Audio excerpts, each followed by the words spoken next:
Olá, sejam todos muito bem-vindos à nossa palestra virtual, na verdade um bate-papo, né?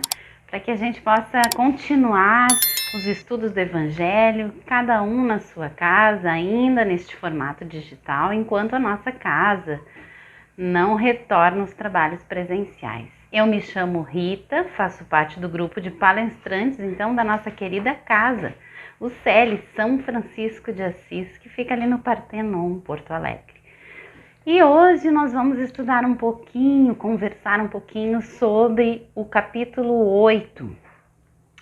A nossa abordagem deste capítulo é sobre egoísmo e caridade. Como nós podemos trabalhar as nossas virtudes e diminuir cada vez mais as nossas sombras, né, os nossos defeitos. Então, esse capítulo do Evangelho segundo o Espiritismo, ele é um capítulo bem-aventurados os puros de coração. Deixem que venham a minhas criancinhas, pecado por pensamento, adultério, verdadeira pureza, as mãos não lavadas, escândalos, e se a mão de vocês é motivo de escândalo, cortem-na. Depois nós temos as instruções dos Espíritos. Deixem que venham a minhas criancinhas, bem-aventurados aqueles que têm os olhos fechados. Esse capítulo começa com a parábola, então, que Jesus estava em um local e as crianças se aproximaram dele e queriam então tocá-lo, né? Chegar perto, e os discípulos, vendo toda aquela função, tentaram então com que as crianças não chegassem, apartaram as crianças daquele momento ali, para que não chegassem perto de Jesus, para que não tumultuassem, achando assim que não era necessário. Jesus, como era um grande e sempre educador, ele não perdia nenhuma oportunidade. E essas coisas que aconteciam no dia a dia, enquanto ele pregava, serviam todas como ilustração para os ensinamentos dele. Então ali ele aproveita aquele momento e diz: deixem que venham a minhas criancinhas, porque em verdade quem tem o coração puro como as crianças, né, teria o reino dos céus. O que Jesus quis nos dizer com esta comparação? Em primeiro lugar, né, nós temos que ter essa visão da parábola atualizada, trazida para os nossos dias e com entendimento com base na doutrina espírita. Doutrina espírita reencarnacionista. Se nós pensarmos, né, então, que uma criança, dentro de um corpo de uma criança, habita um espírito já com uma vasta história para trás, com a sua longa trajetória, com erros e acertos, né, nós estaríamos dizendo, mas então qual essa comparação que Jesus fez? Porque as crianças são puras se ali tem um espírito tão velho quanto o meu, tão cheio de dívidas quanto o meu, cheio de acertos e erros, né? Mas ali aquela figura, Jesus quis usar a figura terna de uma criança, a ternura e a simplicidade, a pureza que nós temos enquanto estamos naquela fase infantil. Quando nós reencarnamos, nós passamos por aqueles primeiros anos da fase infantil, ainda com o véu de Maia, né? Ainda com aquele esquecimento do nosso passado, de quem somos, para que a gente possa então viver esta vida de aprendizado na matéria como um livro limpo. E é ali que nós estamos então com a pureza, com a simplicidade, com a inocência das crianças. E por isso Jesus quis usar este exemplo. E para que nós tenhamos o acesso ao progresso evolutivo, ao reino de Deus, nós temos que nos assemelhar cada vez mais com a pureza de coração e a simplicidade das crianças. Esse é um dos pontos fortes deste capítulo, que trata então da caridade, da pureza e da simplicidade. Então, como nós vamos conseguir trazer para a nossa vida a simplicidade, a caridade, a humildade. Em primeiro lugar, como um dos pilares da doutrina espírita é a reforma íntima, nós precisamos, tudo que nós precisamos combater, tudo que nós precisamos melhorar em nós, em primeiro momento nós temos que enxergar, não é verdade? Como é que eu vou mudar algo em mim se eu ainda não entendo, não enxergo o que eu tenho? Então, o convite é para que a gente consiga começar a fazer esse trabalho de garimpo, de se enxergar na essência, de entender os nossos pontos fortes e os nossos pontos fracos. Uma das maiores chagas, né, que nós temos enquanto humanos, enquanto encarnados, enquanto seres em evolução, é o orgulho. O orgulho e a vaidade são chagas, né, que nós trazemos ainda na nossa alma, é um espírito ainda em processo evolutivo, e que essas características, né, que são o egoísmo e o orgulho. Aqui eu até coloquei assim, o que seria o egoísmo, né? O egoísmo, então, ele é um comportamento de amor exclusivo a si mesmo, sem considerar o outro. Já o orgulho é a exaltação da própria personalidade, é um sentimento de superioridade. Bom, esses sentimentos são tudo que há de contrário daquilo que Jesus quis nos orientar para que nós tenhamos e façamos essa faxina e vamos nutrir dentro de nós para sermos pessoas melhores. Então, aqui num dos pontos deste capítulo fala exatamente isso. Deixa eu ler um pouquinho. A pureza de coração é inseparável da simplicidade e da humildade. Ela exclui todo o pensamento de egoísmo e de orgulho.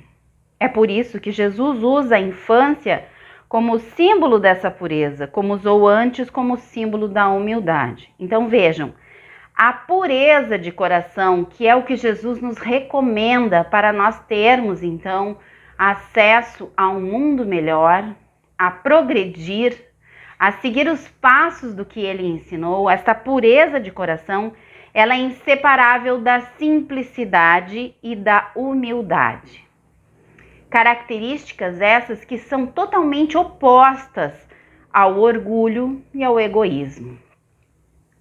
Ponto fundamental aqui é que nós tenhamos que fazer esta faxina, esta descoberta dentro de nós, do nosso íntimo, para então começar a combater, né? A combater o lado sombra e nutrir o lado luz. Ainda no Livro dos Espíritos, na pergunta 913, foi perguntado então aos espíritos sobre o egoísmo. Desculpem. Dentre os vícios, qual o que se pode considerar como radical? E a resposta dos espíritos é: nós o dissemos muitas vezes, é o egoísmo. Dele deriva todo o mal.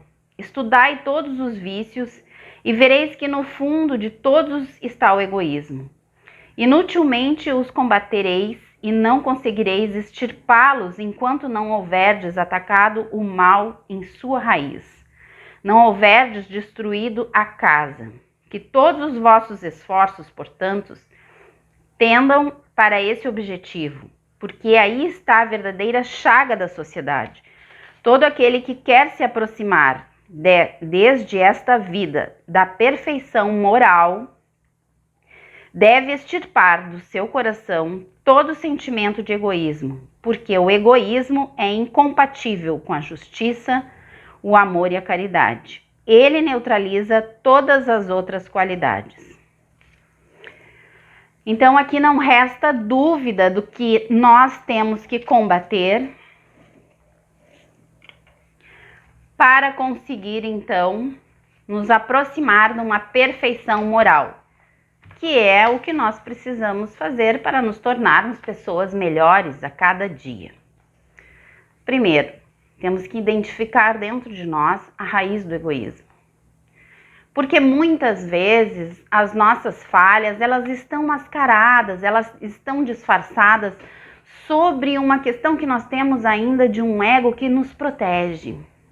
É muito fácil nós vermos a trave no olho do outro, né? Mas é muito difícil a gente olhar para a nossa essência e ver que ali nós também temos, e às vezes muito maior, em maior grau, a ser trabalhado em nosso íntimo. A questão é essa. É o que Jesus nos recomenda. É o que Allan Kardec trouxe nesse capítulo 8 de Bem-aventurados os puros de coração. E como que nós vamos fazer isso no nosso dia a dia, né, gente? Essa tarefa é uma tarefa interminável. Nós vamos dar um passinho a cada dia, conforme o nosso empenho, conforme a nossa vontade real de progresso, de melhora. E aqui cabe sim dizer que nós não temos que nos comparar com ninguém. Nós temos que nos preocupar com a nossa evolução. Nós temos que nos preocupar com a nossa jornada. Porque essa conta, ela é só entre eu e Deus e mais ninguém. Então, tudo que eu faço, eu não estou fazendo para ser melhor que o outro, ou porque eu vou, fulano fez, eu também tenho que fazer, né? Não cabe essa questão. O fundamental aqui é nós olharmos para as nossas questões com sinceridade e amorosidade, sim, porque aqui não é para que nós coloquemos aqueles chicotes, né? E façamos assim uma penitência externa. Não é com esse intuito que a doutrina espírita nos convida à reflexão. A doutrina espírita, ela nos convida a todo tempo para que nós sejamos sinceros e honestos com as nossas falhas, mas que sejamos muito amorosos. E que tenhamos também paciência, porque a gente erra, amanhã a gente vai errar de novo, depois a gente vai errar um pouquinho menos, conforme o nosso empenho em melhorar. Mas a receita é essa, está muito clara. Não existe outro caminho senão a humildade, a simplicidade e a caridade. Vejamos como a gente pode começar a fazer isso no nosso dia a dia em pequenos atos.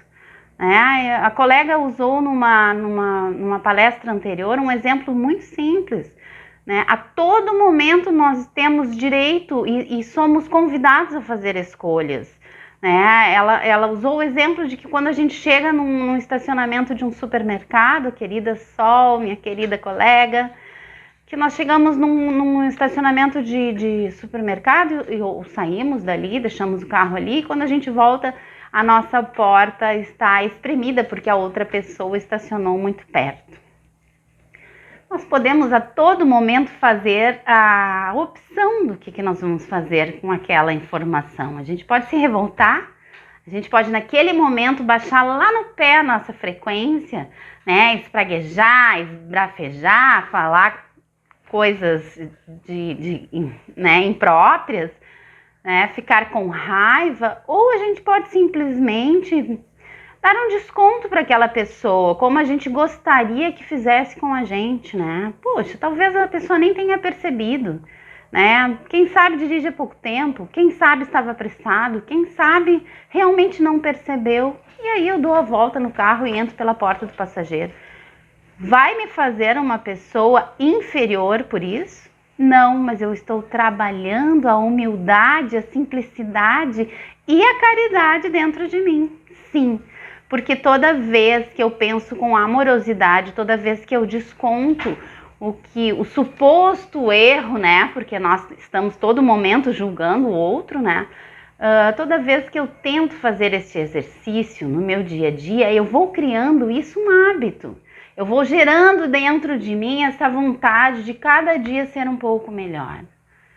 Aí, nesse ponto, né, do nosso bate-papo, as pessoas devem estar se perguntando, puxa vida, mas é porque tu não passa isso, é porque tu não passa aquilo. Não, gente, todos nós passamos diariamente por dificuldades. É o vizinho que nos xinga, é alguém que nos corta a frente no trânsito, é um telefonema desagradável, um cliente que não ficou satisfeito.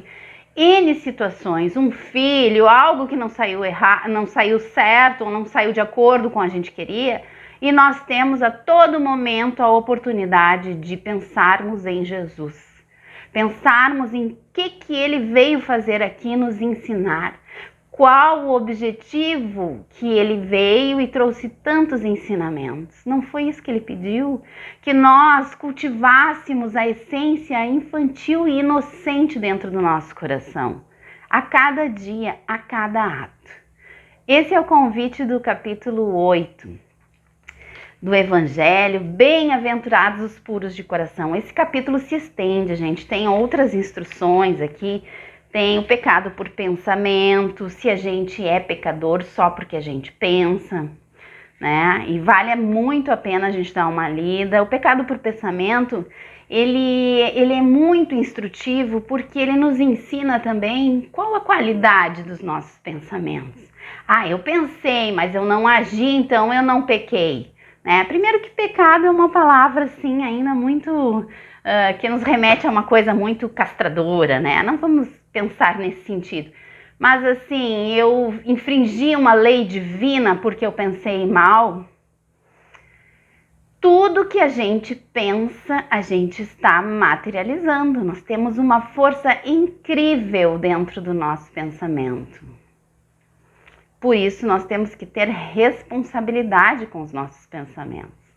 Toda vez que nós pensamos mal, muitas vezes a gente cala, não exterioriza, mas a gente está fazendo mal em primeiro lugar para o ser mais importante dessa jornada, que somos nós mesmos, intoxicando todas as nossas células com uma vibração de baixa frequência e chamando para nossa volta aquelas companhias não tão agradáveis.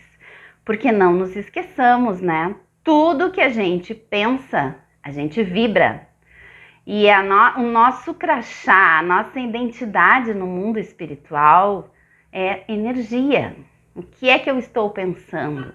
Não adianta eu ir lá na cabine de desobsessão, não adianta eu ir lá na cabine de saúde, fazer um trabalho lindo, sair da casa espírita me sentindo renovada, ou de qualquer lugar que seja, né, de uma igreja, de um culto, de um terreiro, seja onde for que você exercita a sua religiosidade. Mas não adianta de nada eu fazer o ato externo se eu não cultivar dentro de mim os pensamentos positivos, os pensamentos de vibração mais qualificada. É isso que nós temos que fazer diariamente. Rita, mas aí tu também tá pedindo demais, né? Tu quer que todo momento eu seja, assim, um ser de luz. Não é isso que Jesus nos pede. Ele nos entende como crianças ainda nesta caminhada, mas ele sabe que é possível. E esse possível, ele só é possível se a gente começar. Tem que começar por algum lugar. Que tal começar a partir de agora? Tendo pensamentos um pouco melhores, julgando de forma mais leve. O ideal seríamos que nós não julgássemos o próximo, mas nós ainda estamos com esse hábito muito aguçado na nossa existência, no nosso grau evolutivo. Então vamos ser um pouquinho mais suaves, vamos nos imaginar crianças. E muitas vezes a criança nos surpreende, né? Eu vi um vídeo esses dias que eu me emocionei muito com a pureza e a doçura das crianças. Era um vídeo muito simples com relação ao Halloween, né? Então a pessoa vai se aproximando assim de costa, a criança está meio distraída, né? E ele vai se aproximando com uma máscara assim para assustar a criança, né? E chega e para, ele não faz nenhum ato, ele só para perto da criança. E a criança olha para ele, olha com um olhar de doçura e abre os bracinhos e abraça aquele ser. Vejam o exemplo, vejam como a todo momento nós podemos observar e nos inspirar com gestos assim de simplicidade, de pureza de coração. É isso que nós temos que cultivar em nós, para que a um longo período de transformação da Terra, nós tenhamos uma Terra muito melhor, uma Terra cheia de gente com pensamentos melhores, pensamentos mais doces, amorosos. Vamos fazer aquele trabalhinho de dar o desconto, né? Vamos pensar no outro, assim, nos colocando com empatia, né? Pensando, e se fosse eu que tivesse feito essa rateada? Será que eu não gostaria que as pessoas me dessem um desconto, entendessem que eu não estava num dia tão bom, fossem amorosas, caridosas comigo? Vamos começar por nós, certo, gente? Fica aí então esse lembrete, essa dica deste capítulo maravilhoso. Convido a todos que leiam, porque a leitura do Evangelho dentro do nosso lar já é um passe, já é um lembrete de que é uma sinalização para o universo e para as energias da luz que a gente está com vontade de progredir. E não tenham dúvida, toda vez que nós colocamos esse pensamento, essa vontade de sermos um pouquinho melhor a cada dia, os seres de luz, os nossos mentores, os nossos protetores, o nosso anjo da guarda, conforme você queira chamar, eles estão ao nosso lado. Basta que a gente sinalize a boa vontade de fazer essa reforma. Então é isso, gente. Agradeço a todos, que fiquem em paz, que consigam nutrir bons pensamentos, pensar um pouquinho na nossa reforma íntima, com carinho, com amor, com muita generosidade e arregaçar as manguinhas e trabalhar dia a dia. Muito obrigada, fiquem com Deus.